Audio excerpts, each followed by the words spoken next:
Саламатсыздарбы, кыргыз элим, кандайсыздар? Бүгүн аябай кубанычтамын. Анткени бүгүн биз Шанхайдан аталар изин көрүп атабыз. Карасаңарчы. Бизден бул жерде адамдар аябай көп. Бул болсо дүйнө жүзүлүк көрүнүш, көрсөтмө.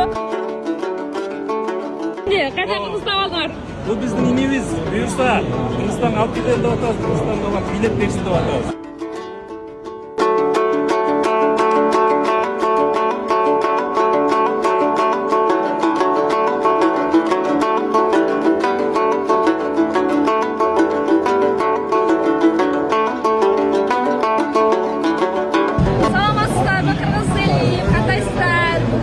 Темирбекпен танышып калып аябай созуп билетип, ошо менен ушуну Кыргызстанга ала кетейин деп атам. Анан жигит дейсиз, кой айтса Темирбек.